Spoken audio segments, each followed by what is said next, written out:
Assalamualaikum warahmatullahi wabarakatuh. Pemirsa dimanapun saja Anda berada, selamat berjumpa kembali dengan channel YouTube Insan Dongeng.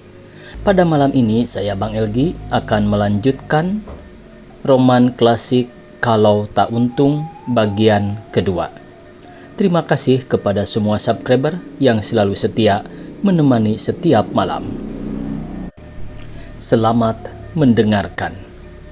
Pada suatu hari ketika Rasmani pergi ke sekolah diantarkan ibunya, bertemu mereka dengan seorang anak laki-laki yang berumur kira-kira 14 tahun.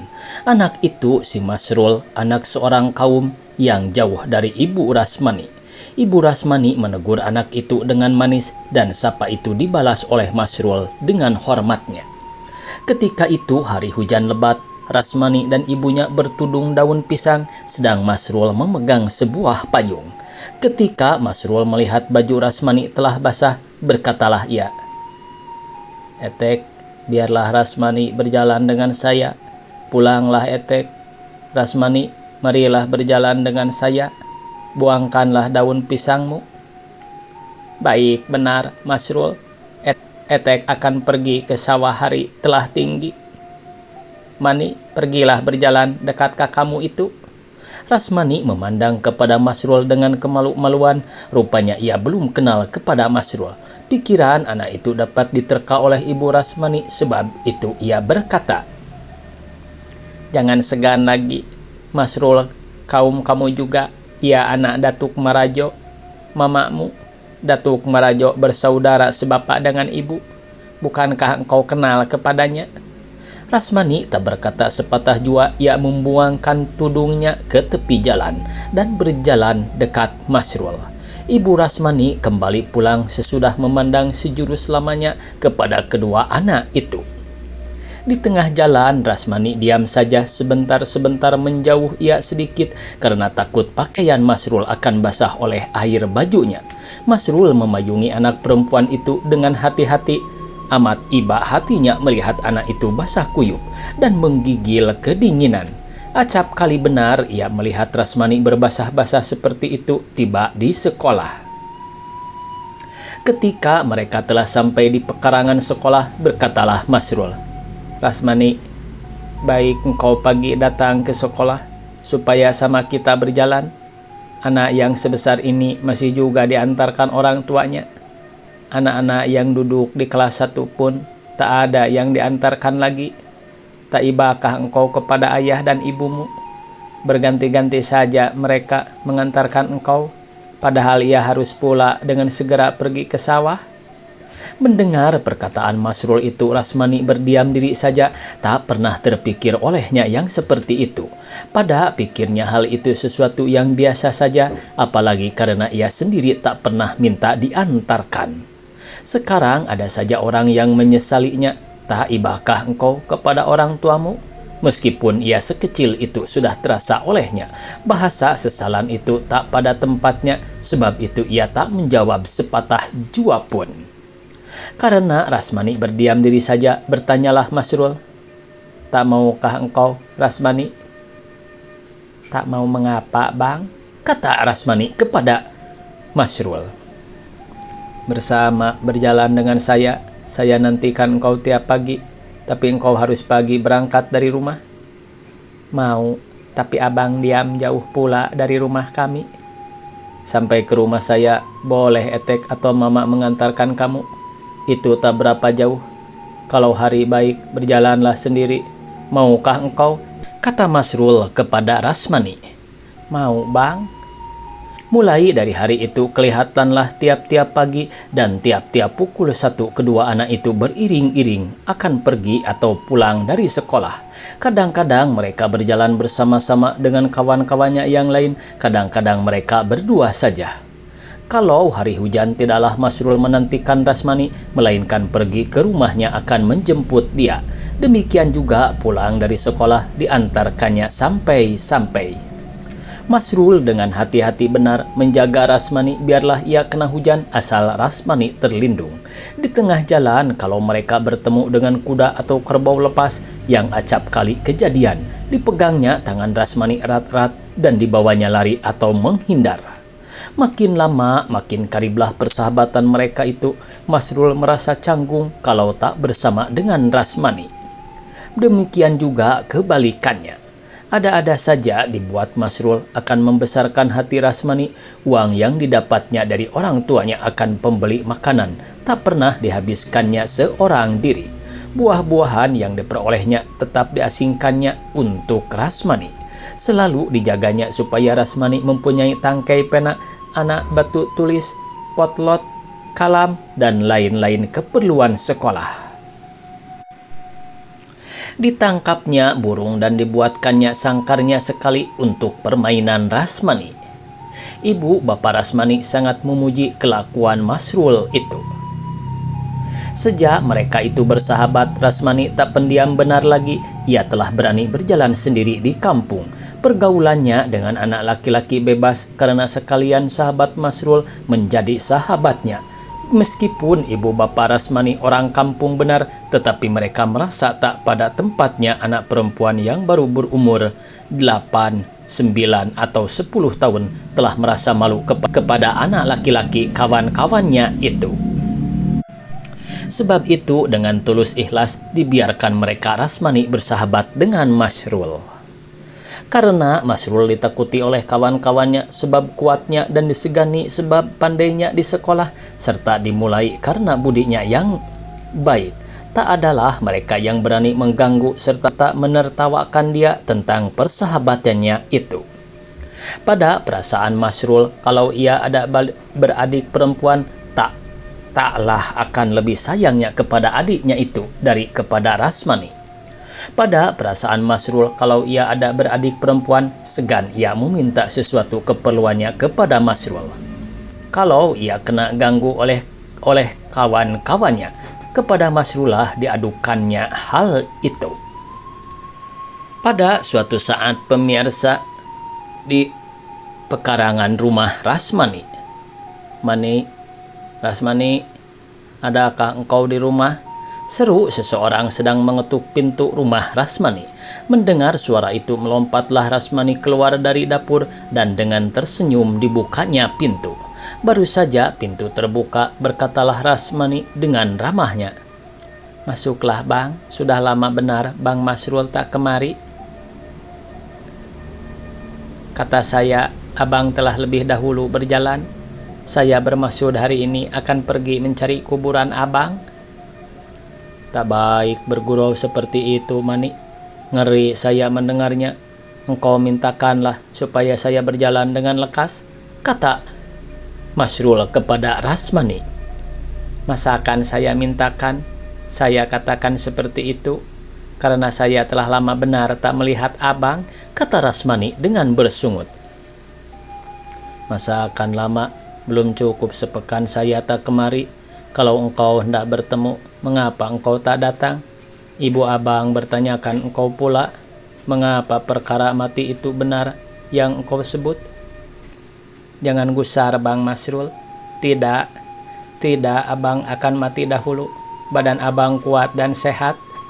Abang yang akan pergi ziarah ke kuburan saya. Tidak saya ke kuburan abang. Dan agak hati saya tak lama lagi," sahut Rasmani kepada Masrul. "Diam engkau, Rasmani. Tak suka saya mendengar engkau berkata seperti itu. Menggeretih tulang saya mendengar kata-katamu," kata Masrul sebagai orang marah. Kesal hatinya mendengar kata-kata Rasmani, apalagi maksudnya datang itu akan mengatakan ia akan berjalan meninggalkan kampung halaman. Apalagi maksudnya datang itu akan mengatakan ia akan berjalan meninggalkan kampung halaman, meninggalkan Rasmani. Rasmani tertawa saja. Dia berjalan ke dapur akan mengatakan kepada ibunya bahwa Masrul datang. Tak pernah ia berbuat seperti itu, tak pernah dikatakannya kepada ibunya akan kedatangan Masrul. Karena ia acap kali datang, ia sahabat Rasmani, tak perlu dilayani dan tak guna dikawani duduk, apalagi ia kaum mereka itu. Sekali itu dibuat Rasmani hanyalah supaya ia berjalan dari hadapan Masrul. Hatinya pun tak enak mengingatkan perkataannya. Terasa olehnya sebagai ada sesuatu yang tak baik akan terjadi. Sebentar kemudian keluarlah Ibu Rasmani seraya menegur Masrul dengan manis. Di rumah juga lah Mama dan Kak Dalipah Etek, tanya Masrul kepada Ibu Rasmani. Mama mau pergi ke surau dan Dalipah di dapur, tapi apakah sebabnya engkau bertanyakan mereka benar? Ada yang akan saya katakan kepada pemilik di sini, kata Masrul, dan saya harap seisi rumah akan mendengarkannya. Tak dapatlah Mama dipanggil sebentar? Ibu Rasmani agak tercengang mendengar kata Masrul itu, tetapi ia tak hendak bertanya, melainkan menjenguk saja ke pintu tengah dan memanggil Rasmani. Mani, pergi jemput ayahmu ke surau. Katakan Masrul menantikannya di rumah. Hendak berkata-kata dengan dia. Berdebar-debar darah Rasmani mendengar kata ibunya itu, apalagi ketika dilihatnya muka Masrul tak riang sedikit jua. Di tengah jalan tak lain yang dipikirkannya melainkan perkara itu saja. Apakah gerangan yang akan dikatakan Bang Masrul kepada orang tuaku? Agaknya, tak mungkin, tak boleh jadi, ya Allah, keluhnya. Apakah sebabnya saya berpikir seperti itu? Bukankah Masrul abang saya? Dengan kesal dihilangkannya lah pikiran yang menggodanya ketika itu. Sejurus kemudian datanglah Datuk Sinaro bersama Rasmani dari surau. Setelah menyapa Masrul, duduklah ia di sisi anak muda itu. Dalipah telah ada pula duduk bersama-sama. Rasmani ketika itu berumur 15 tahun lebih. Tak dapat ia memikirkan bolehlah ia duduk bersama atau tidak. Biasanya ia tetap serta duduk bersama Masrul kalau ia datang. Tetapi ketika itu Masrul akan memperkatakan hal yang penting. Sampai waktu itu ia belum boleh mendengar orang tua-tua bercakap-cakap. Ibunya tak suka melihat anak kecil mendengar orang tua-tua berunding. Sedang berpikir-pikir seperti itu, melihat juga ia kepada Masrul yang duduk menekur seperti orang memikirkan sesuatu hal yang sulit. Sebab pikirannya Masrul menantikan ia pergi akan memulai perkataannya. Melangkahlah ia ke ruang tengah hendak pergi ke dapur. Tapi ketika itu Masrul memandang kepadanya dan berkata, "Hendak kemana pula engkau Mani? Duduklah sebentar. Bukankah aku katakan aku hendak berbicara dengan seisi rumah?" kata Masrul kepada Rasmani. Mendengar itu kembalilah Rasmani dan duduk dekat Dalifah. Setelah berkumpul semuanya, dimulai oleh Masrul berkata, "Mama, Etek, Kak Ipah, dan Rasmani, ada beberapa perkara yang hendak saya katakan kepada bersama. Pertama, kemarin saya mendapat beslit dari Padang, mengatakan saya diangkat menjadi juru tulis." Mendengar itu berseri-serilah muka yang hadir, lebih-lebih Rasmani. Sebagai akan melompat, ia rasanya ke depan abangnya itu akan memberi selamat. Telah hampir 3 tahun Masrul bekerja menjadi magang juru tulis di kantor di negeri itu dengan persen 15 rupiah sebulan. Sekarang ia diangkat menjadi juru tulis. Alangkah besarnya hati Masrul. Alangkah beruntung dia, tetapi riangnya itu sebentar saja, karena melihat muka Masrul tak berseri sedikit juga. Terpekurlah pula ia. Apakah sebabnya Bang Masrul seperti orang bersusah hati? Pikirnya dalam hatinya. Tak besarkah hatinya diangkat jadi juru tulis?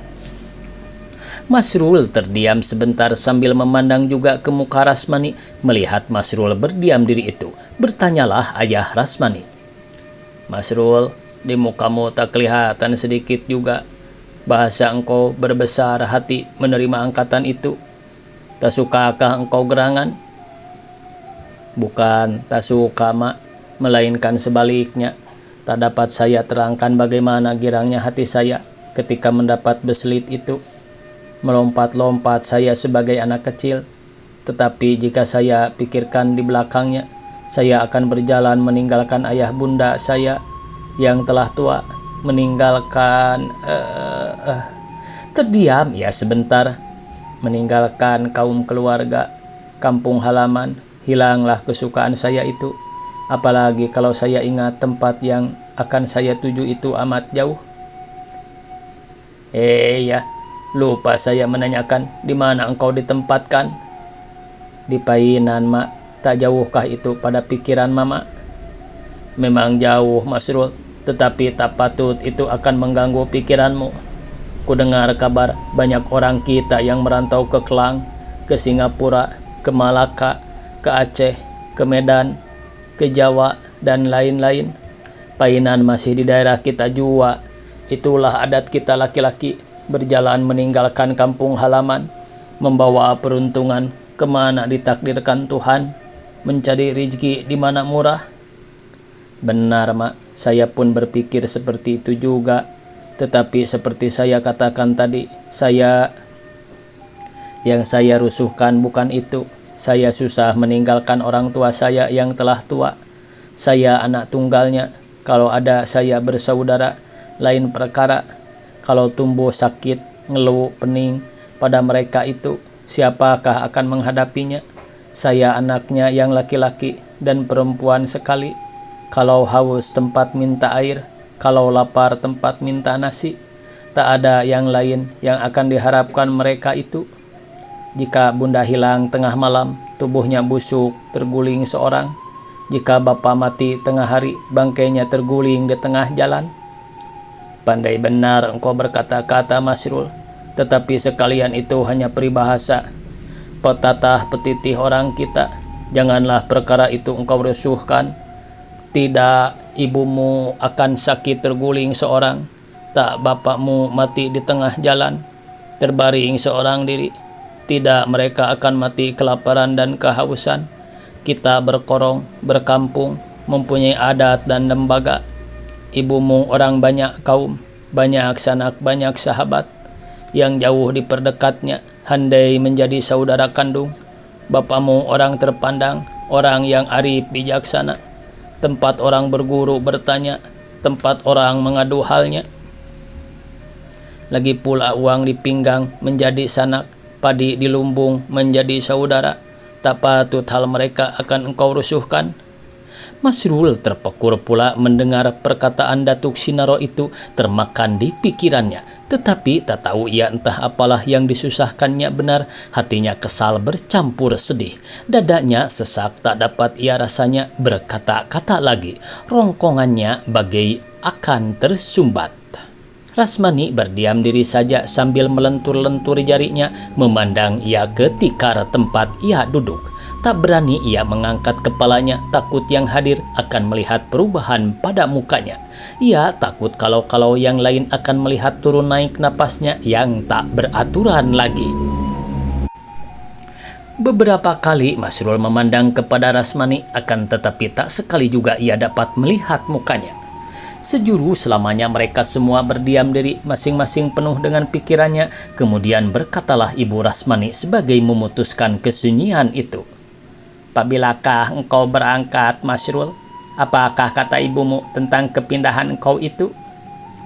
Baru saja saya ceritakan kepada ibu, bahasa saya dapat berselit. Ibu telah menangis, meratap sebagai orang kematian. Ketika diketahuinya kemana saya akan pergi, tangisnya bertambah lagi. Tak saya sangka ibumu akan berpikiran seperti itu, Masrul. Biasanya ia sabar dan rendah hati, tak ada orang yang buruk padanya. Kita harus ingat bahasa kata-kata itu dikeluarkannya karena sangat cemasnya. Kata Bapak Rasmani mencampuri perkataan mereka itu karena ia tak kenal kepada negeri itu dan orangnya. Ia telah cemas dan was-was saja. Masrul tak berkata lagi, sejurus antaranya bertanya pula lah Ibu Rasmani. Bukankah engkau telah berumur 19 tahun, Masrul? Dilepas ibu-mukah engkau berjalan seorang diri?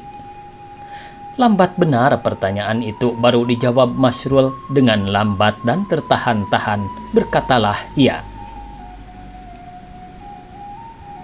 Bersambung. Billahi taufiq wal hidayah. Wassalamualaikum warahmatullahi wabarakatuh.